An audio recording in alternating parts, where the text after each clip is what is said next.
Although you can't all see each other, we are happy to welcome over 40 members and guests to the meeting tonight.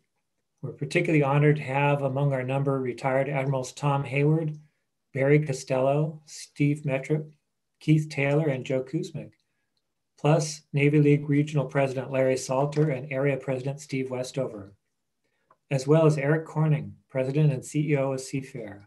Welcome all. We open tonight's program with the national anthem, recorded from previous presentations by our Blue Angels Squadron of the Sea Cadets.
Thank you, Sea Cadets.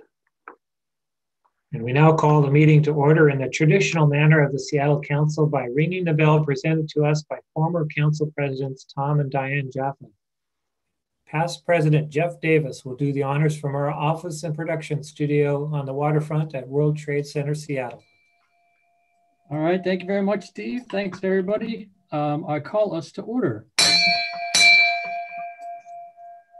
All right, thank you, Jeff. Our agenda tonight includes several elements: a fleet operations presentation from our featured speaker, Admiral Aiken, followed by a question and answer period, an overview of the Seattle Council's plans for 2021, including Fleet Week, and election of our new council officers for 2021. First, some background about Navy League and the Seattle Council for those who are new to us. As you may know, the Navy League of the United States was founded in 1902 with the encouragement of President Theodore Roosevelt, and with the specific charter to advocate for and support the sea services. It is in that spirit that we are here today.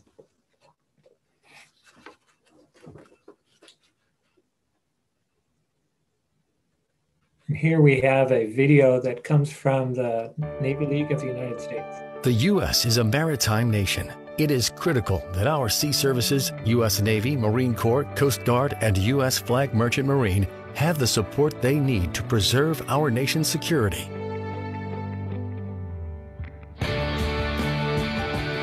The Navy League is the only military service organization where you have the power as a civilian to make a significant difference in the lives of these service members and their families. Whether at one of our local council events, at our Sea Air Space Exposition, or through our Sea Power magazine, the Navy League provides one independent voice for the entire maritime community through education and collaboration. Join us in our mission. Visit www.navyleague.org today and see how you can start serving those that serve others. And Seattle, of course, is a maritime city and has long been a nexus of trade and national security with its strategic position and connections across the Pacific. Navy League has been active here since as far back as 1905, and we are proud to serve as a resource for the community and for the sea services. The work we do here is important, and I'm happy to report that because of the work all you volunteers have done, The Seattle Council was recognized by the National Navy League organization as one of 11 outstanding councils among the more than 180 councils worldwide in 2019, our 14th such award. And I'll note that the awards for 2020 have not been announced to come out later this year. In order to accomplish our mission of advocacy and support, we must keep ourselves informed about the sea services, what they are doing, how they are preparing, what they need, their readiness to act in the nation's defense, and how we can help. For that reason, it is always a pleasure for us to hear directly from senior sea service leaders on the current state of play, which brings us to our featured speaker for the evening.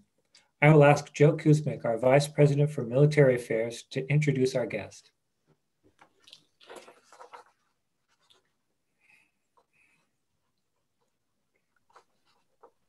On behalf of the Navy League Seattle, our chapter, and all of our guests here today, I'd like to welcome Rear Admiral Jim Aiken, Commander Carrier Strike Group 8, as our guest speaker. Admiral Aiken is a terrific guy to bring us some perspective about Pacific Northwest operations, because he's gotten significant sea time throughout his illustrious career. But he's also had a number of really remarkable jobs in the highest levels of the United States Navy, United States government.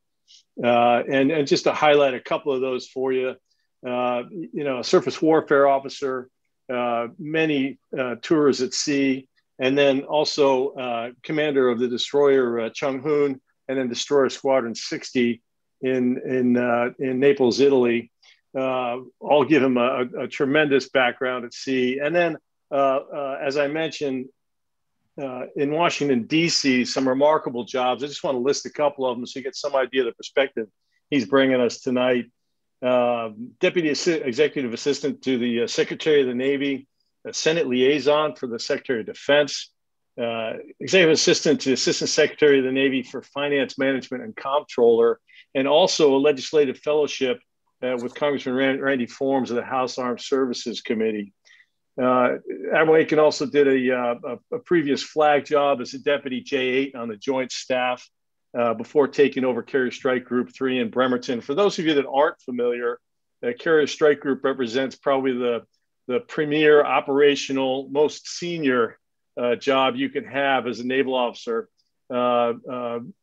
shepherding, commanding all of the ships that accompany a Carrier Strike Group to sea throughout all of their maintenance and training, and deploying to serve the numbered fleets worldwide, depending on whatever tasking happens to come up. So a monstrous job and very important. And Jim, I just want to say congratulations from me, as I noticed just yesterday you picked up for a second star, confirmed by the Congress. So congratulations, and thanks so much for taking time out of your busy schedule to come and talk to us tonight.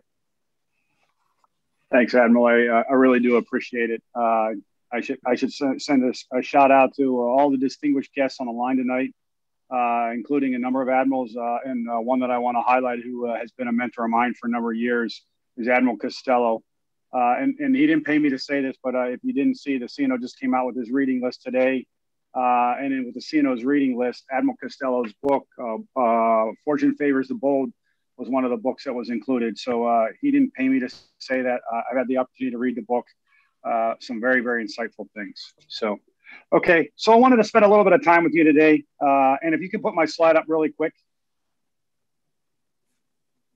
just for a second. So as you can see, this is an aircraft carrier, and this is the city of Seattle. And my thoughts that I'm going to share with you tonight are a few insights. Actually, we're going to call them outsights from the United States Navy. And with that, let's just pull that slide down. You guys will be looking at the slide the whole time and, trying to find a Space Needle or all the other beautiful things in the city of Seattle.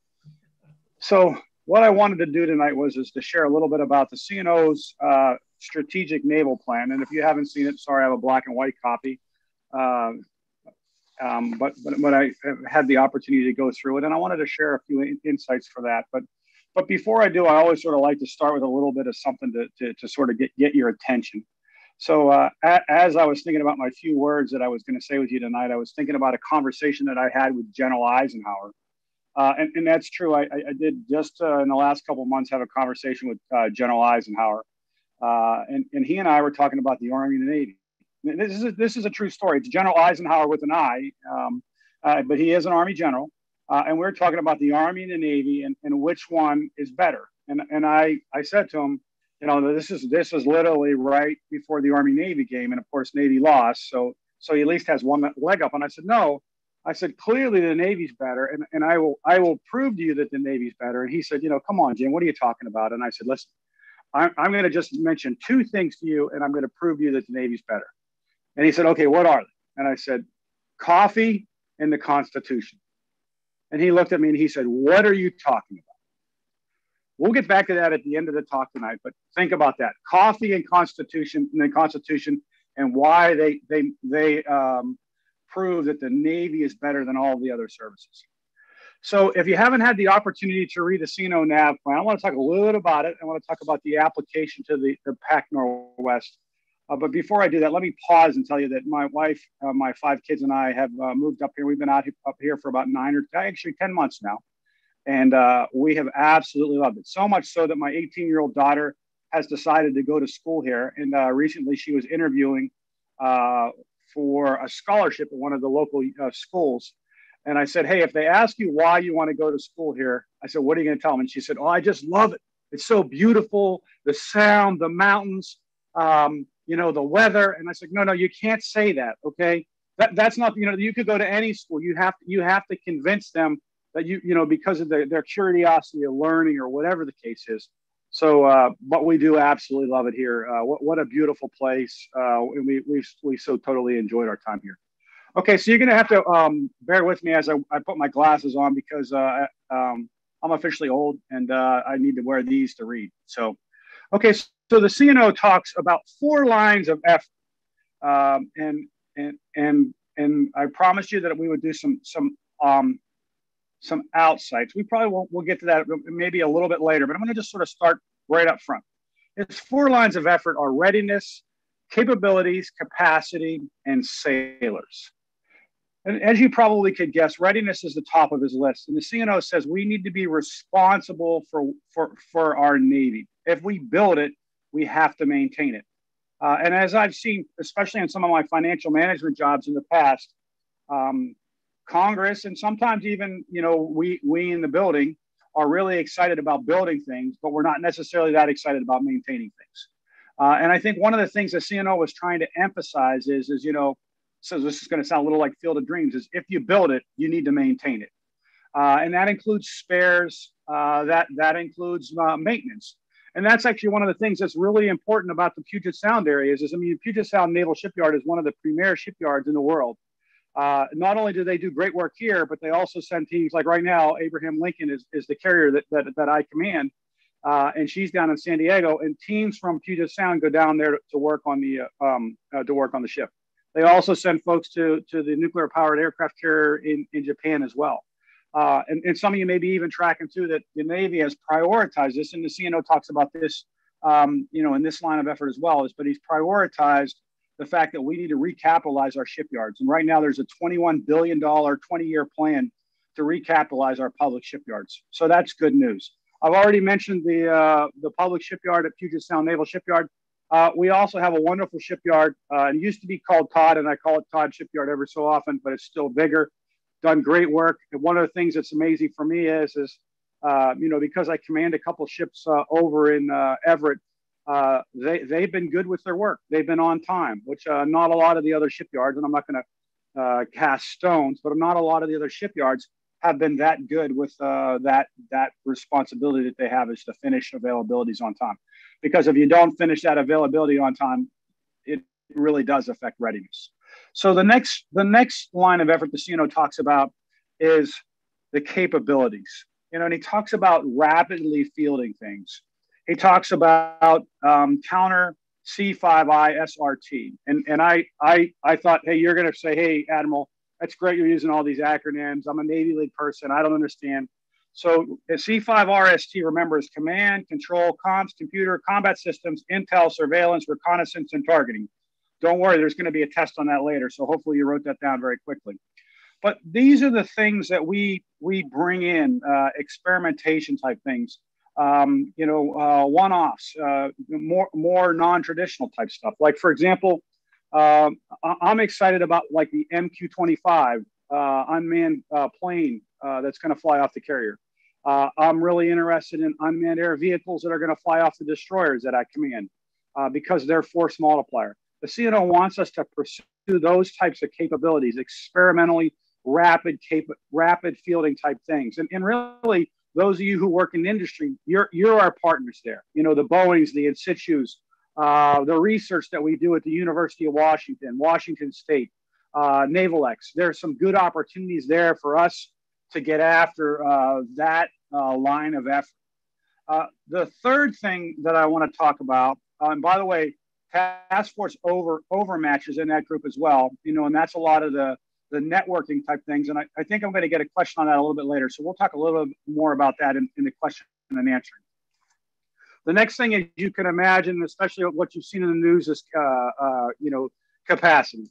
You know, everyone says that we need a bigger fleet. And the CNO agrees. And his point is we don't necessarily need to build bigger battleships or aircraft carriers. He said we need a hybrid force. We need high-end ships. We need less high-end ships. We need manned ships. We need autonomous ships. We need unmanned ships. We need unmanned air vehicles. Those types of things.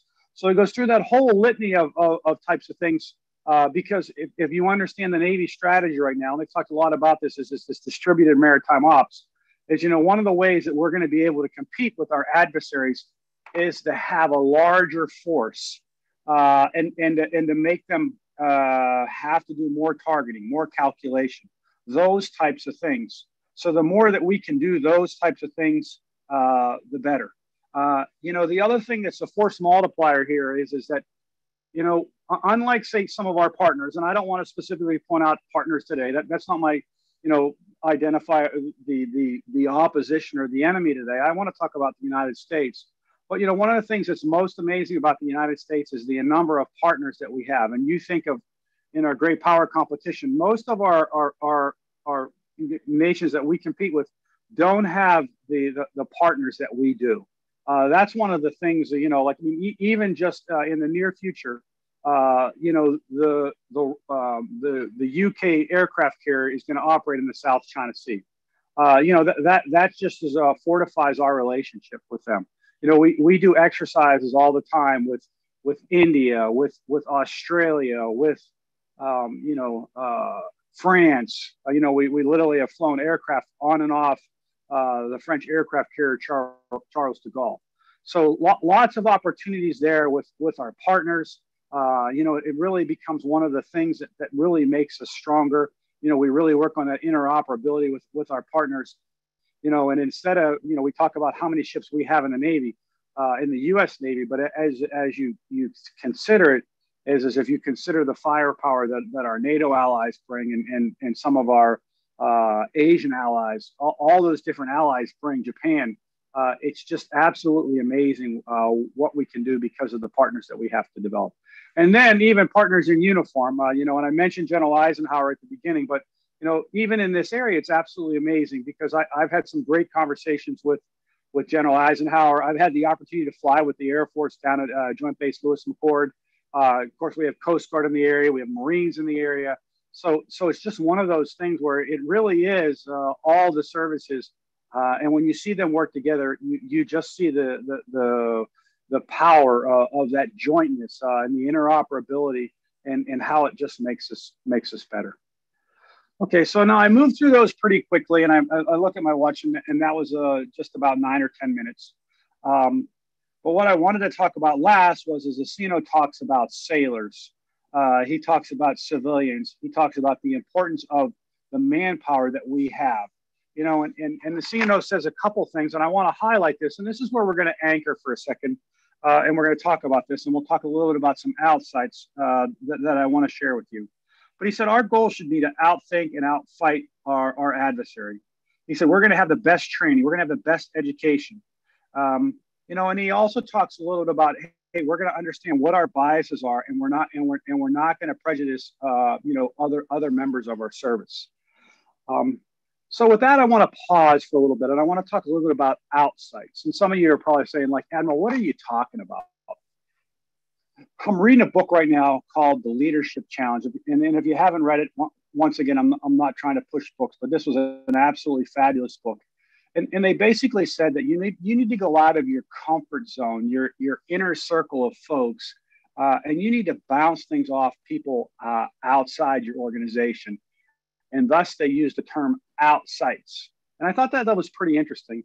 And so along these lines are three maybe internal lines of effort that I've spent a good bit of time on. And I wanted to share some things on. These are some things for you to consider. If you have any more insights or have anything more on this one, certainly if you'd pass them to Admiral Kuznick, he has my contact information. I would love to open up a dialogue, but I wanted to share a couple things here as we sort of wrap things up this evening. One of the biggest challenges that we have right now in the Navy is resiliency. You've probably seen it with a lot of young folks with this suicide ideation. And some of us, I mean, like myself, I mean, it's not something that I was extremely familiar with, and it was something that I had to sort of understand. This has so much been an issue that, CNO Richardson, who was a previous CNO, actually made toughness one of our core attributes. And we've seen a lot of challenges in the United States Navy, a lot of suicide-related behavior, suicide ideations, people wanting to quit. And I've been challenged by that. And, there's a stigma that, they just have mental health problems and we need to send them to a psychologist and get them out of the service. I don't espouse that. I really feel like one of the things we have to do is the same way that we do training and education, for like book knowledge, that this toughness, this mental fitness is something just like physical fitness that we can work on. And so talking a little bit about my outsight, I actually came in contact a number of months ago with a mental fitness coach for the NBA. And we've had all these conversations, and he's given me all these ideas that we're going to start working with our sailors, and we're going to get left of the whole situation, and we're going to start building some mental fitness type. And you're going to say, like, well, what do you mean, Admiral? Give me some examples of mental fitness. And I if you read my bio, it talks a lot about the fact that I was a son of my mom and my dad are both ordained ministers, and so someone said to me, well, we do a lot of meditation. That's part of mental fitness. And I was like, oh, wow, that's, wow, that sounds like a lot of, palms up and, all that kind of stuff. And I was like, is that really what we want to be doing in the Navy?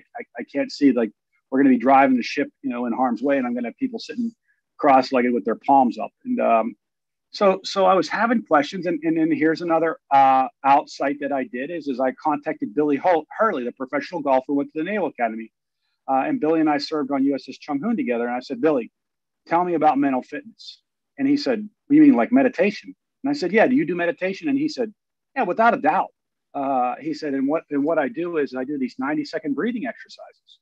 And so I just share these couple things with you because these are the kind of outsights. These are the kind of conversations that we can have and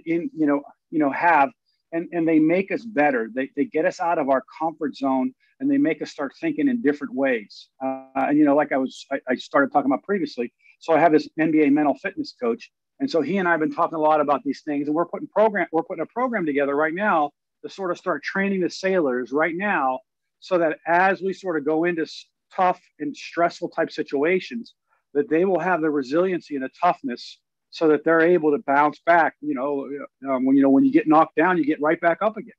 So one point of some outsights that I wanted to share. The second thing that I wanted to share was a little bit about COVID and the COVID vaccination. This has sort of been an interesting sort of journey for us, for all of us. I think it's been a crazy year. But there's been a number of things that we've learned about the COVID vaccination and about COVID response that has just been absolutely insightful. Some of the things we've actually stolen from industry. One of the things, and Admiral Costello could chime in here, we're not very good at teleworking. Even to this day, I have a classified cell phone that's probably about that big, and it is extremely hard to use. We've had to partner with industry. One of the people that I partnered with is my roommate from college, owns his own law firm. He's a patent lawyer back in DC. Matter of fact, he was the one who got Google their Doodle trademark. His firm is Harity and Harity, and they actually, if you ever go on Google and they have on like the 4th of July that red, white, and blue doodle, that he got them that trademark. And so we bounced things off of each other. And so he talked to me a lot about some of the things that they did in terms of teleworking and not being in the office. He and his law firm, they have not been in the office since the middle of March. Not at all. They still have been able to. I mean, they had their best year ever. So we've talked a lot about COVID. We've talked about how to respond. I've also worked with folks to talk about how to communicate. One of the things that I did recently is I was part of an influence campaign for sailors to try to convince them to get the shot. And I should step back. I wasn't trying to convince them to get the shot.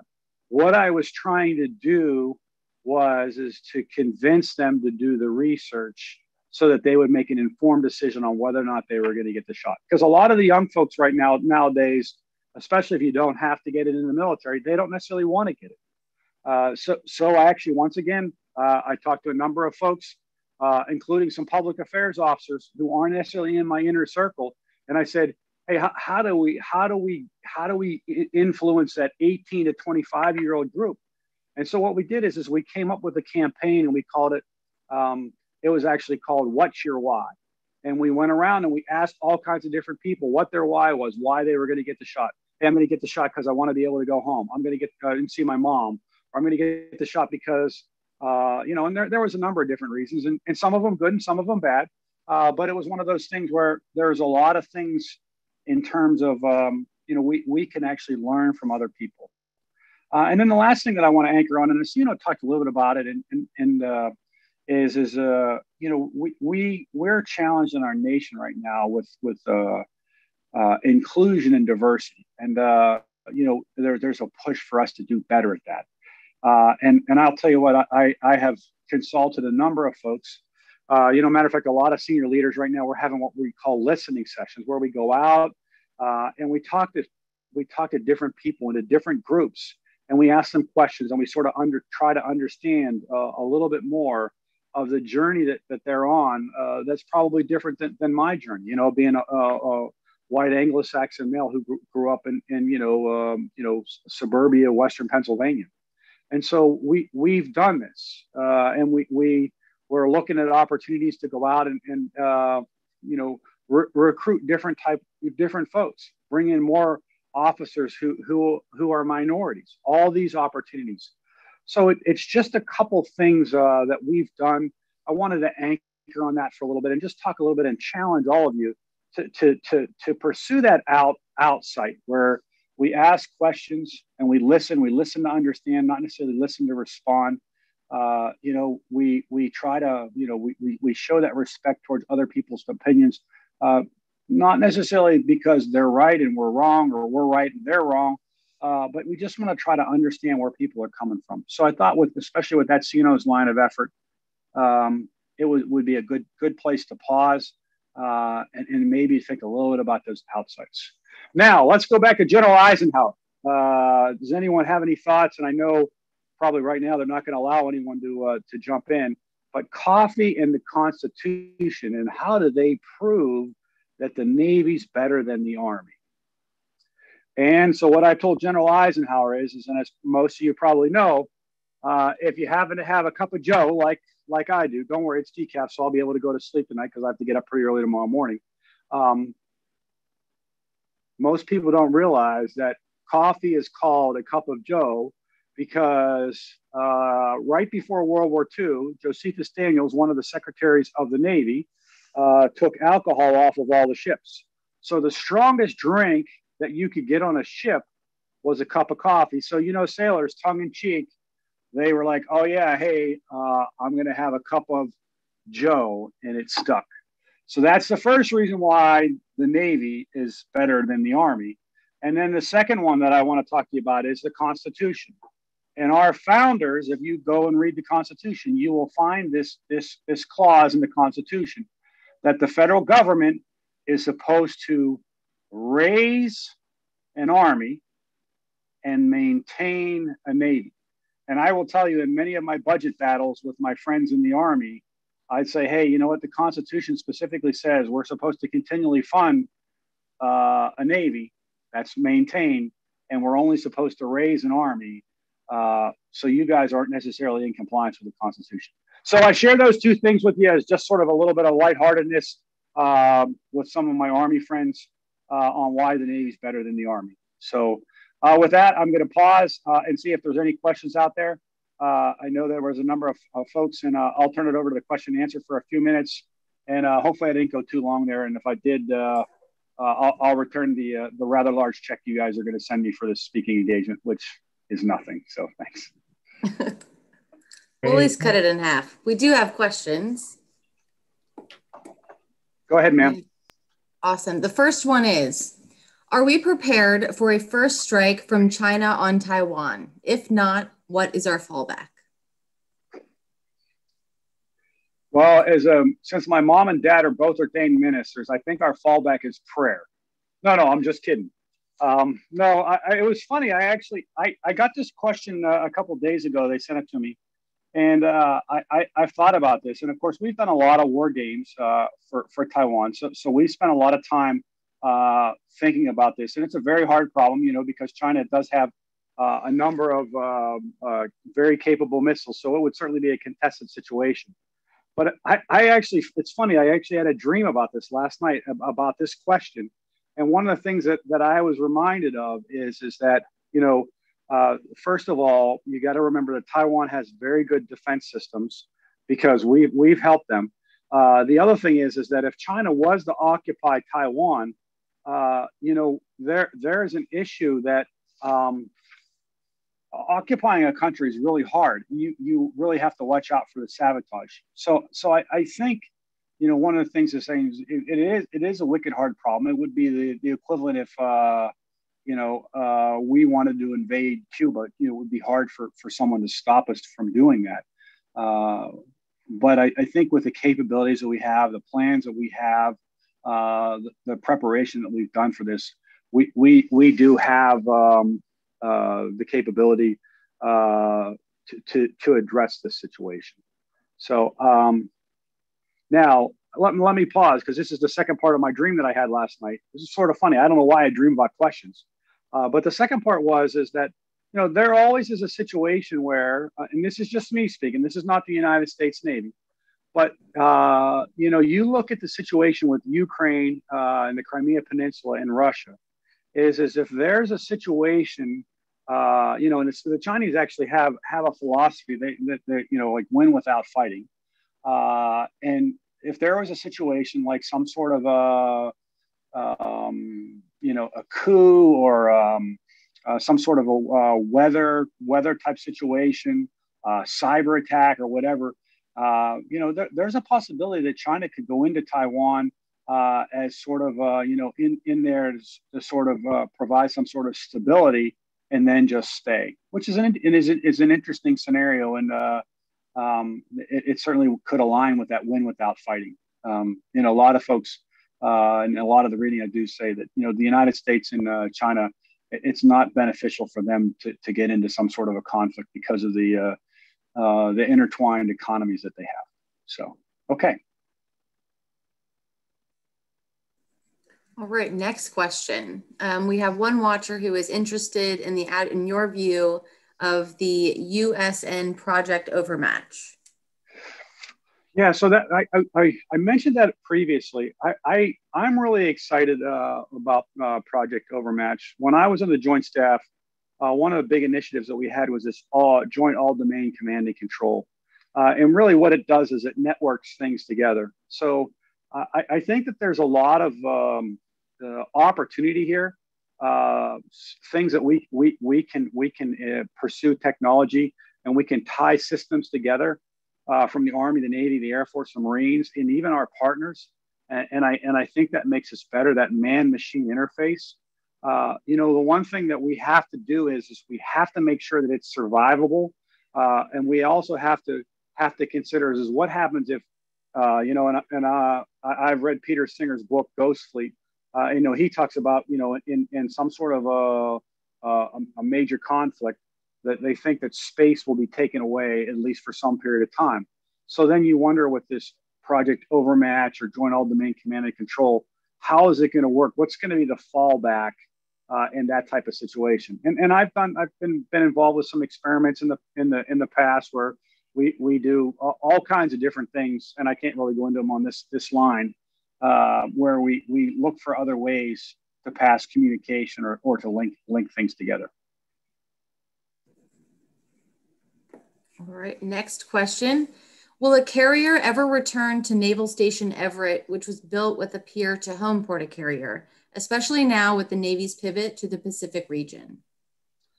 So that's probably way beyond my pay grade. That's probably more for someone like Admiral Costello. What I will tell you is I know the Navy has a plan to have 2 aircraft carriers in the Pac Northwest region. Where they actually locate them, I'm not sure of. And then they also have talked about the new frigate class ship actually coming up here and using some of the pier space up there as well.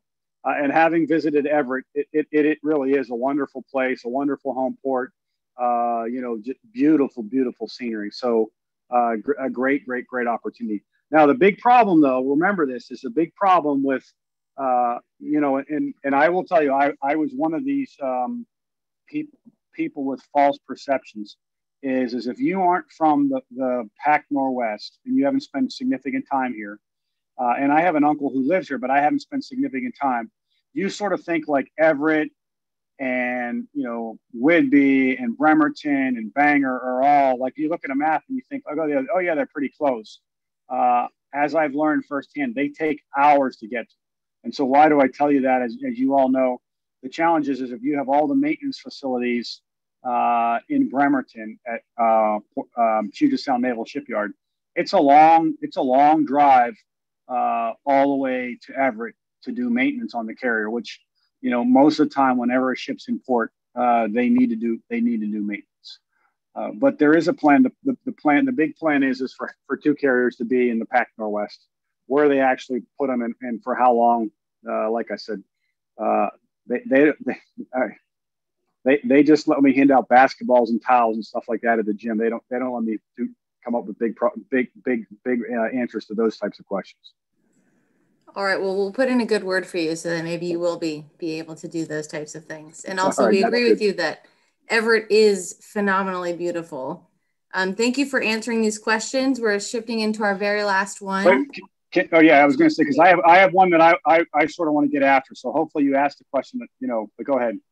Okay, what's your favorite color? Was that the one you were hoping that we would ask? No. So what I want to do, okay. So I'll tell you it's navy blue, but here's the question. And I saw this ahead of time. And this is the one thing that I'm going to ask you is, we talked about diversity and we talked about inclusion earlier. And, one of the questions that was posed to me is, hey, an organization like the Navy League of Seattle, which is really one of the premier Navy leagues in the United States, what can we be doing for the United States Navy? And I will tell you, you have to sort of be our mouthpieces. But, one of the things that you have to do is if you come across a young person, especially someone who's a diversified young person, it would be good if you got a hold of your leadership and your leadership passed us that information, because I will be honest with you, we don't do a good job of recruiting a diverse officer force.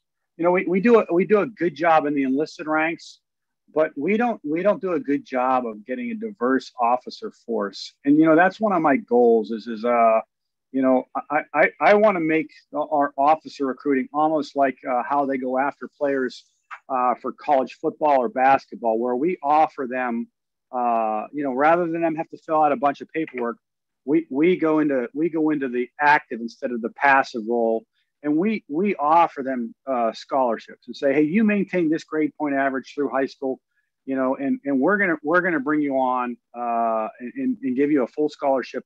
I was fortunate. I went to Penn State, and they, I have 5 younger brothers. It was a great opportunity. They paid for my entire education. You can't beat that. And especially with 5 younger brothers, when they asked me, are you interested? I said, show me where to sign up. And that's exactly what I did. So with that, I want to turn it back over to you. I want to thank you for the opportunity to be part of this conversation today.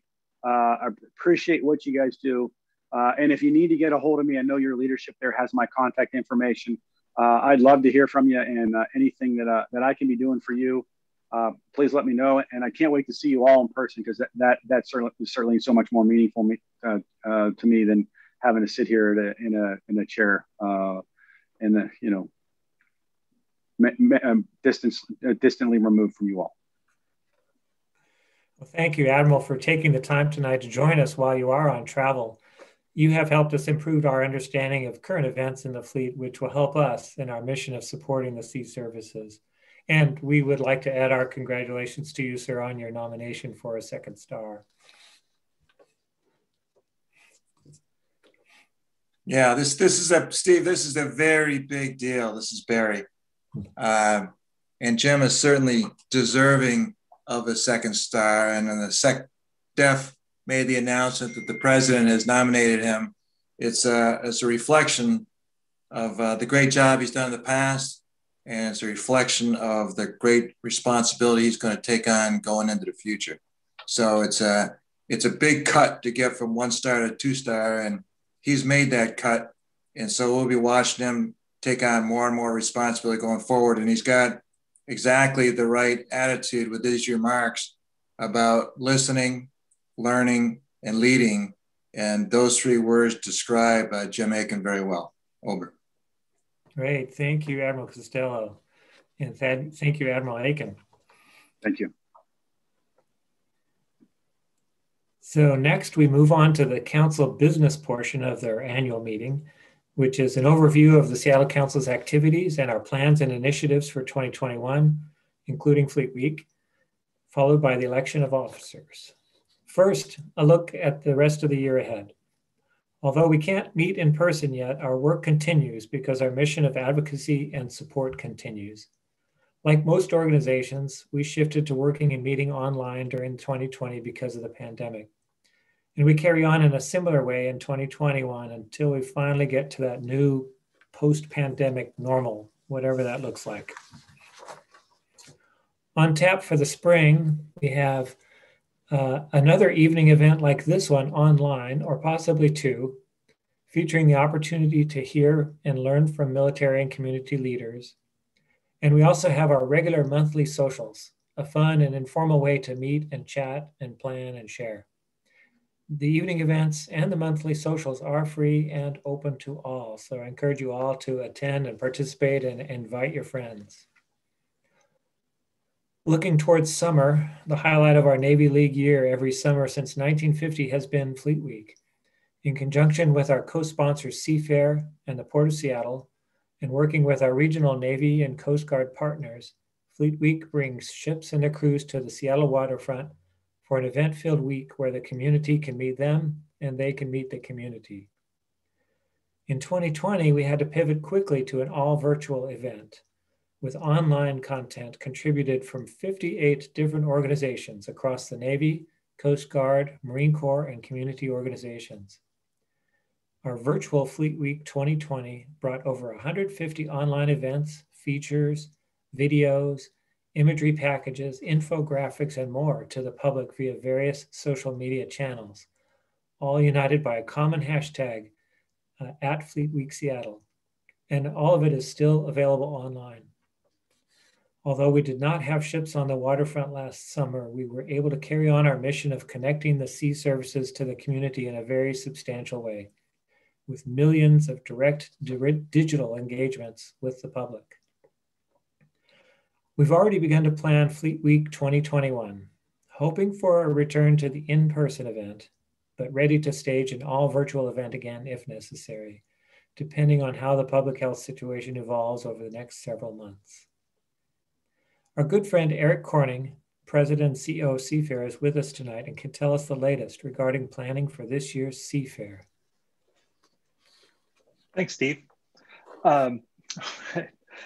So for 2021, we are still in a planning mode where we are planning for an in-person festival, a hybrid version of that, depending on what kind of the COVID regulations are, or a entirely virtual festival. We're working closely with the city as well as the state and other event producers across the country to be able to make plans that again, we don't know what the rules will be this summer. So be able to make plans that are flexible enough that we'll be able to maneuver. The Fleet Week was a real success with the virtual elements from last year. So we're planning on improving those and doing those whether we have doing a number of those, whether we have an in-person or a virtual Fleet Week, but continuing that on. It was a great experience, and I think there were a lot of great lessons learned from that. The Seafair is, again, in our plans with the city, is we're having ongoing communications with the mayor's office. And again, the city is who provides the permits for us to be able to hold these, the great events. And we anticipate that by April, we'll be making a go, no go on each of the events through the summer. Given that the events are so different and the timing is different, from the Blue Angels all the way out at August 6th through 8th to 4th of July is our first event. Again, the health, all the kind of health concerns and vaccination and all of that is moving and changing, it seems like every day now. So again, we're trying to be able to be present in our thinking of how long we have to be able to make a decision, but also understanding that everyone has a lot to do. If it becomes a go in April and it has a lot of restrictions on it, then there's a whole lot of planning that needs to be done to be able to figure out that it's going to happen. The bottom line is that we're going to do something as number one is safe for the public, and number two is financially responsible. So we can't go outside the lines, even if they say, yes, we can go do this, but the rules make it so that it doesn't make any sense at all. For instance, today, if you want to hold an outdoor event, you could have up to 200 people if it is a musical concert or whatnot. And again, being able to put on an event the scale that we do, 200 people will never pencil out on making that sort of thing happen. Obviously, the rules will change as we get closer to summer. We're hopeful. Again, if we end up doing the virtual Fleet Week, I don't consider that a loss. I think that we have some great legs to be able to move forward on from this next year. And then also some opportunity for us to sit back and think about 2022 and spend some time on that with all of our partners and actually start those planning cycles as well. Do you have that's kind of in a nutshell that's the report I have for tonight. Do you have any questions for me? No, thank you, Eric. That was exactly what I was hoping you'd update us on. And we know that there's a decision horizon, and now we know from you that probably sometime in April we'll start to know what the contours of this year's Seafair are looking like. And I agree. I think the virtual Seafair of last year was a huge success. It was something we hadn't done before, but by all available ways of measuring it, it was very successful. And if that's what we're doing this year, I think we can do an even better job. So yeah, yes, thank you. Yeah, hey, thank you. I appreciate an opportunity to present, and I see a couple board members in here tonight. So hey, thank you guys for participating in this group as well. Right, thank you, Eric. So now we turn to a series of short updates on several of our ongoing programs, starting with the Sea Cadets. An important facet of our work is sponsorship of youth programs. The Blue Angels Sea Cadet Squadron is sponsored by Navy League Seattle and includes over 70 young men and women. Their activities have been severely limited by the ongoing pandemic, as you might imagine. But to give you an idea of what the Sea Cadets have been up to, here is a presentation by Squadron Commander Audrey Gallagher. Hi, thank you so much for having us here today. See the slides here. So we learned a lot in 2020. It was a very unusual year. Trainings all moved to virtual. So it really gave us an opportunity to engage in really different ways than what we were used to. Next slide, please. One of the things, our motto at Blue Angels is we lead by example. We strive to be exceptional. We practice integrity and leadership in all walks of life. We are Navy League cadets and Sea Cadets and a dedicated team. Next slide. Something that is exciting for our unit this year is we commissioned in 1961 on May 5th. We were really planning to do a celebration of sorts because this is our 60th year as a Sea Cadet unit. So we're trying to figure out what that will look like and what the regulations will be to honor that celebration this year. Next slide, please. You know, we learned a lot of things, and the next few slides are just things that cadets have shared in some of the surveys that we've done about things that they've learned in this 2020 year. Next slide, please. We know that the code of conduct applies to all of us, our officers, our cadets, our families. We learned that we can learn virtually together. This is an image from our history and heritage. We did the Enterprise and watched all 10 of that series on Amazon Prime, and it was incredibly interesting. And I had a couple of Navy League cadets who really, I looked at their answers to the questions we asked them, and I was like, I don't think they understood what we were supposed to be doing. And then I just asked them to reflect on what they learned. Oh my goodness, the stories they told were so important. So I really resonate with what our Admiral was sharing with us, because that is so important to just listen to what people have to say, because they had incredible stories. Next slide, please. You know, some of them needed to have a better plan. They were learning how to keep cool under pressure, that too much online wasn't good for them. Next slide. That they learned some new skills. Some of our cadets learned how to bake, learned how to cook, were doing landscaping projects. They learned perseverance, because being online all day and learning virtually is quite different than being in person. There's a lot of things that we do to co-regulate with students in a learning environment. My role outside of Sea Cadets is as an educator, and boy, we're sure learning that the power of being together and how much our cadets need that, and how much we need that just as human beings, that ability to connect with each other. Next slide, please. They learned that they're athletes. A couple of our cadets are really looking to do special forces, special warfare enlistments. And so they are becoming athletes. They're working really hard. They're practicing their communication skills. And so it's really exciting to see the things that they're growing in spite of all of the challenges, the resiliency that we're seeing, that mental fitness that you were talking about is so important. So we're excited to continue to work with our cadets to grow these skills. Next slide, please. You know, that they're resilient, that they're focused.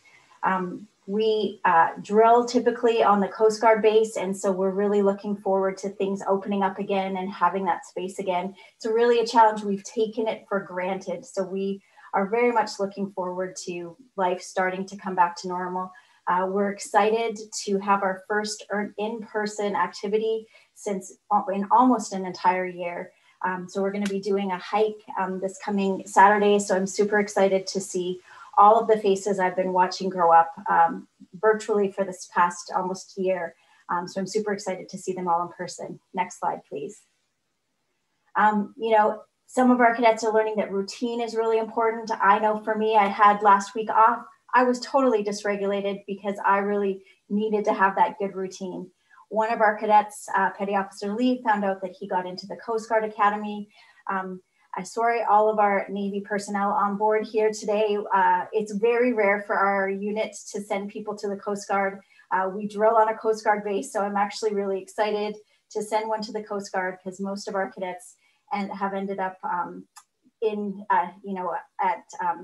the Naval Academy. So I'm excited for Petty Officer Lee. Next slide, please. This is from Seaman Apprentice Smith, and I really was hoping a few more of our cadets, but I really thought what he said was super important. I am resilient and able to endure. 2020 was tough for everyone. When tough times got tough, we got tougher. When we thought things couldn't get worse, they indeed got worse. We got this so far, and we might as well keep going down this road we call life. And really, I really just want to leave you with that. I think it's super important. You know, we're in the tunnel, we're in this tunnel of stress, And so we know that we can keep moving forward together. So we really are thankful and grateful for the support of the Navy League.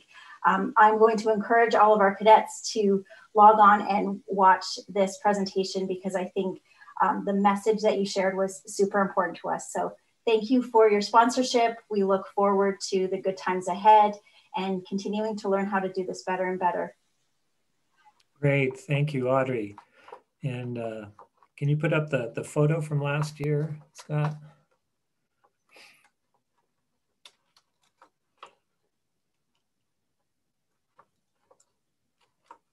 Oh, maybe we can.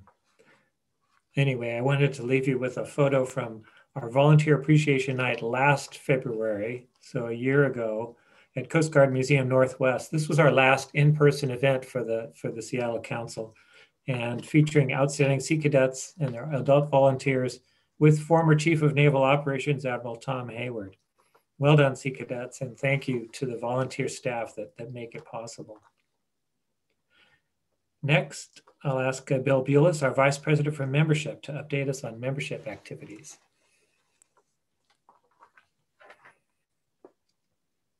Hello, I'm Bill Bulis, our Seattle Council's Vice President of Membership. My personal thanks to Rear Admiral Aiken for his comments tonight, and to all of you for joining us this evening. I'm a retired Navy captain, and I had no doubt that I would join the Navy League once I retired from active duty. The Navy League's mission of advocating for our sea services benefited our national security and my missions in uniform directly, whether it was ensuring access to airspace for my squadron's training mission, or most recently and locally in assisting our Navy Special Forces to secure training permits to utilize our Washington State parks in a win-win for our services and the parks. That said, our Navy League Seattle Council is an all-volunteer 501c3 nonprofit. We do not receive government funding. Everything that we do is paid for by membership dues and the generous donations of the individuals and benefits that share our belief in a strong U.S. Sea Service. Our members come from the full spectrum of our community. Military service or experience is not required for membership, just a shared desire to assist and learn more about our Navy, Marine Corps, Coast Guard, NOAA Corps, and Merchant Marine. Those donations I mentioned go to supporting events like tonight's, with the goal of advocacy in the form of educating and informing our members and guests about the importance of the sea services. They go to planning and producing Seattle's annual Fleet Week in conjunction with our partners at Seafair. They go to putting on awards luncheons and dinners for sailors, Marines, Coast Guardsmen, and our NOAA Corps. And they go to supporting our Blue Angel Squadron Sea Cadets. Although these events are a passion for our members, they do require time and money to produce. In that light, I have 3 requests for you. If you're not already a member of our Seattle Council, please consider becoming one. Individual membership costs as little as $25 annually. A business community affiliate membership is $460 annually and comes with 4 individual memberships for your company. I'll have details on how to join in a minute. For existing members, we need your help in the form of your time and talents to produce our events. Please let us know if you're interested in helping, in general or specific, if you have skills in organizing, information technology, or others that you can share, and if you're able to support our council with a financial donation, no matter how small, it's greatly appreciated. My last request is for everyone. Please spread the word about what our council and the Navy League nationally is doing for our sea services and our membership. You can find out more about the sea services and the Navy League on our website.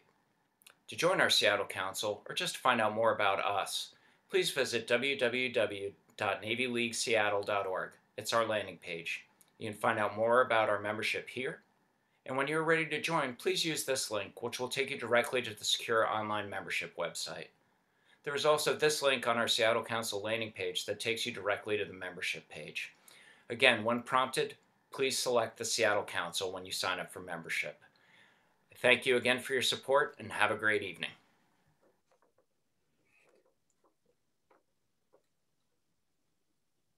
Thank you, Bill. And now we welcome Vice President for Legislative Affairs, Laura Mathers, to discuss our legislative affairs and advocacy work. Hello, I'm Laura Mathers, our Seattle Council's Vice President of Legislative Affairs. Thank you for joining us tonight. I'm an Air Force brat, Army mom, and spent my youth and teenage years at Sandpoint Naval Base, enjoying the services of the library and pool, theater, sometimes the hospital, and in my teens working as a bag girl at the commissary and clerk at the exchange. The Blue Angels and Seafair were always a part of my summer, and they are now. So I've always felt like a Navy brat too. I remember my brothers left for the Seabees in the 70s, and in the 80s, advocating with my mom and siblings to keep Sandpoint open. My passion for supporting those who serve and knowing the importance of stepping forward to advocate for those things that matter is why I joined Navy League. Advocacy is central to our council's mission, and it has two primary goals.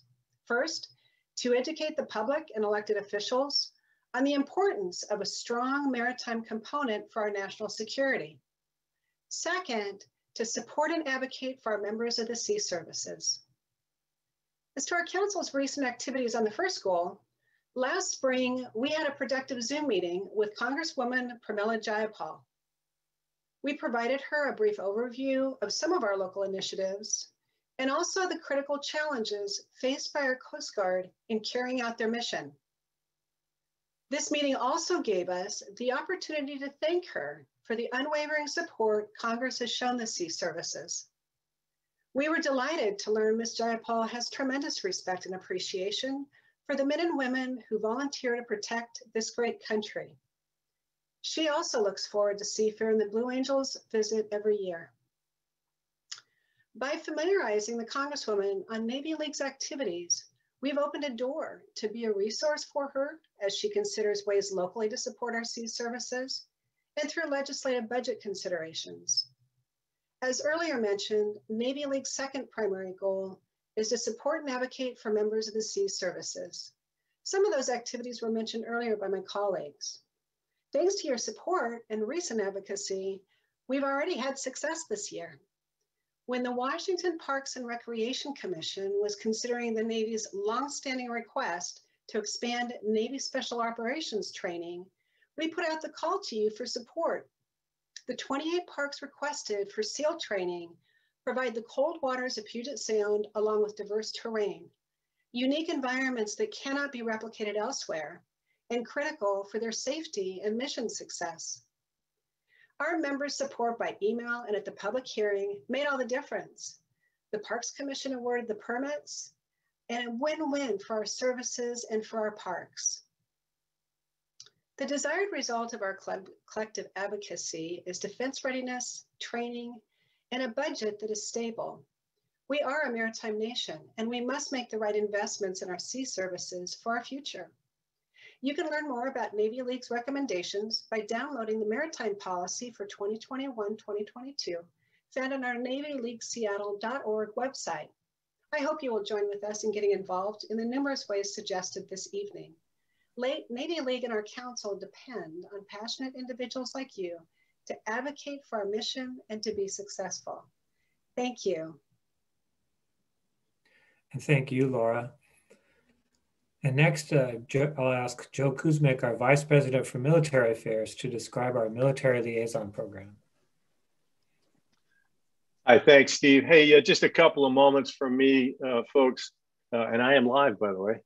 In the wake of the COVID-19 thing, we're looking to find ways to reconnect and more meaningfully support the 15 sponsored units here in the Pacific Northwest area that are sponsored by the Seattle Navy League.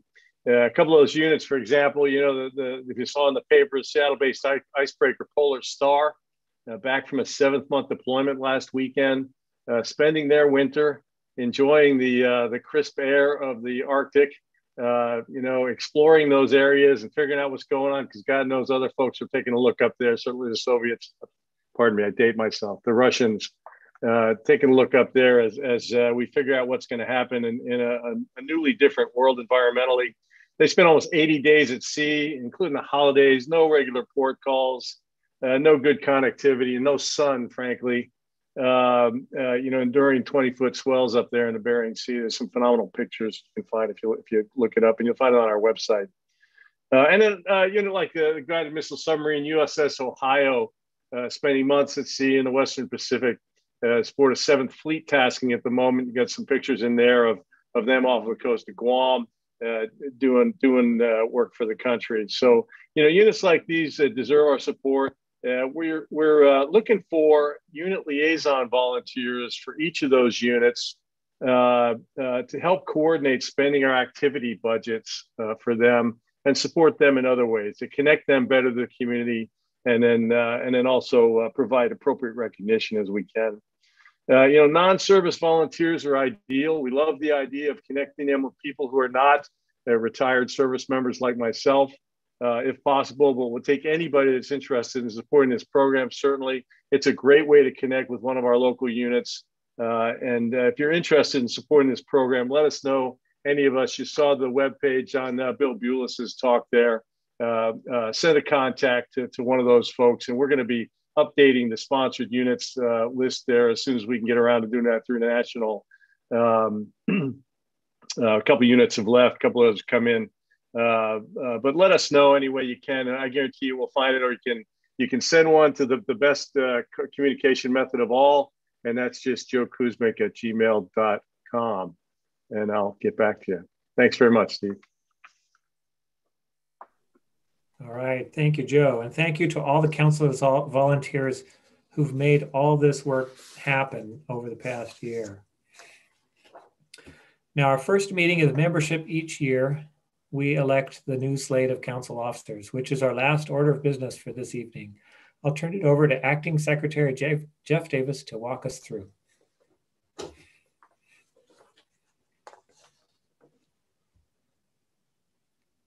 Got on mute there, Jeff. Sorry about that. So what we're going to do is we have already publicized our slate. We've already run it by our board. We're just going to present it publicly. Everyone's on mute, so we'll assume silence is concurrence. If you don't agree, come off mute. If you'd like, there's a reaction button. You can throw a thumbs up just to reinforce your support. So I'm going to read the slate. The president for 2021 will be Steve Keith, continuing for another year. He's made sure I put in the script that president-elect is to be announced pending a nomination. I'm looking for nominations. And treasurer is continuing as Sky Deming. I'm filling the acting secretary role. I will also help train anyone interested. And then our judge advocate continues to be Hunter Abel. And then vice presidents, you've heard from some of them already, but Bill Bulis for membership, Mark Holler for resource development and outreach, Laura Mathers for legislative affairs, Joe Kuzmic for military affairs, Whitney Moore for communications, and myself for finance. So with that, unless there's any negatives, we'll move forward with that as our new set of officers. And Larry Salters is here to swear us in. So am I live? You are live, sir. Cool. So having advantage of having the mic before I do the swearing in, wanted to help some of the new members understand, Navy League. You're obviously familiar with the Seattle Council of the Navy League, but the Seattle Council is one of 180 councils that are international.